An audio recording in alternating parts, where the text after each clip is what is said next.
దీక్షా విరమణ కోసం వచ్చే భక్తులకు 300 మంది అర్చకులను తలనీలాల సమర్పణ కోసం 1500 మంది నాయి బ్రాహ్మణులను అధికారులు నియమించారు.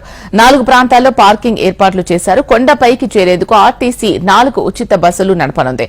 భక్తులకు ఇబ్బంది కలగకుండా తాగునీరు, చలవ పందిళ్లు అధికారులు ఏర్పాటు చేశారు.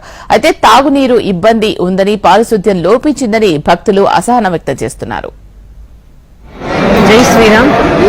శ్రీ సీతారామచంద్ర స్వామి వారి దేవస్థానం నుంచి మేము పట్టు వస్త్రాలని అంటే ఆలయ మర్యాదను మన కొండగట్టు ఆంజనేయ స్వామి వారి అయినటువంటి పెద్ద జయంతి ఉత్సవాలకి కొండగట్టుకు ప్రతి సంవత్సరం మాదిరిగానే ఇక్కడికి తీసుకురావడం జరిగింది. మనందరికీ తెలుసు 3 రోజులు ఘనంగా పెద్ద జయంతి హనుమాన్ జయంతిని మనం జరుపుకుంటున్నాం. ఇక్కడ కొండగట్టులో పెద్ద ఎత్తున దేవాదాయ శాఖ నుంచి కూడా మనకు పెద్ద ఎత్తున ఏర్పాట్లు కూడా చేయడం జరిగింది. స్పెషల్ ఆఫీసర్గా కె వినోద్ గారు, డీసీ, అలాగే ఈవో గణేష్ టెంపుల్ గారు కూడా ఇక్కడికి వచ్చేసి ప్రత్యక్షంగా పర్యవేక్షణ చేస్తున్నారు. మనము ప్రతి సంవత్సరం మాదిరిగానే ఇక్కడ జయంతి ఉత్సవాలు అంటే రాముల వారి ఆలయం ప్రత్యేకత అది. ఆ ఆలయం ప్రత్యేకతతో మనం ఆలయ మర్యాదను కూడా ఇక్కడ తీసుకురావడం జరుగుతుంది. మన దగ్గర కూడా సీతారామచంద్ర స్వామి వారి దేవస్థానంలో ఘనంగా మనకు అంటే 1వ తారీఖు చాలా పెద్ద ఎత్తున ఇక్కడికి వచ్చిన భక్తులందరూ కూడా అక్కడికి తరలి వచ్చే అవకాశం ఉంటుంది. కాబట్టి వారందరికీ కూడా ప్రత్యేకమైనటువంటి ఏర్పాట్లు మేము మా దేవాలయం తరఫున కూడా చేసుకున్నాము.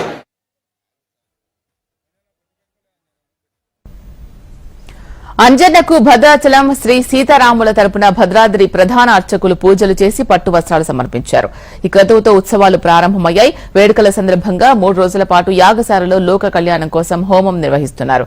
జగిత్యాల జిల్లా ఎస్పీ సన్ప్రీత్ సింగ్ ఆధ్వర్యంలో 650 మంది పోలీసులు భద్రతా ఏర్పాట్లు చేయగా 115 సీసీటీవీ కెమెరాలతో పర్యవేక్షణ చేస్తున్నారు. ఉత్సవాల్లో ఎలాంటి అవాంతరాలు తలెత్తకుండా చర్యలు చేపట్టారు. మేము 2 రోజుల నుంచి పాదయాత్ర చేస్తున్నాం. ఎందుకంటే దేవుని దయ వల్ల మేము అనుకున్నది దీంతో 3వసారి పోయేది. మాకు అనుకున్న కోరికలు జరుగుతున్నాయి కాబట్టి 3వసారి కూడా పోవాలని నిర్ణయించుకొని పోతున్నాం. 2 రోజులు అవుతుంది యాత్ర స్టార్ట్ చేసి. ఇంకొక 2 రోజుల్లో కొండగట్టు స్వామివారి దేవాలయానికి చేరుకొని మా దర్శనం కంప్లీట్ చేసుకొని దేవుడు మాకు సంతోషంగా ఉంచి అనుకున్న కోరికలను తీర్చాలని ఈ యాత్ర స్టార్ట్ చేస్తున్నాం. ఈసారి పాదయాత్ర చేస్తున్నాం. 2017లో చేసిన దేవుని వల్ల అనుకున్న సక్సెస్ అవుతుంది చేస్తున్నాం. 2 రోజులు అయింది పాదయాత్ర. మేము ఈ నుంచి వెళ్ళి కొండపూర్ నుంచి వెళ్ళి కొండగట్ట వరకు 150 కిలోమీటర్లు వస్తుంది. ఇంకా 2 రోజులు అవుతాయి. 2 రోజులు బ్యాగు ఇప్పుడు స్టార్ట్ చేసినాం. ఇంకా 2 రోజులు పడుతుంది. దేవుని మహిమ వల్ల మాకు కొంచెం నొప్పి ఉన్నది కానీ దేవుని భక్తితోటి పోతున్నాం.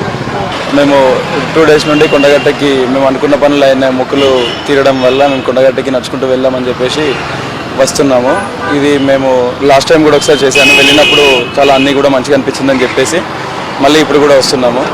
మాకు ఇలా వస్తున్నందుకు కూడా మాకు వచ్చే దారిలో కూడా ఎలాంటి ఇబ్బంది లేకుండా కరెక్ట్ టైంలో పూజ టైంలో వాటర్ కానీ లేదా భిక్ష టైంలో మధ్యాహ్నం అన్ని అలవెన్స్ బాగానే ఉంటుంది. అంతా దేవుడి దయ వల్ల అన్నీ అనుకున్న టైంకి దొరుకుతున్నాయి.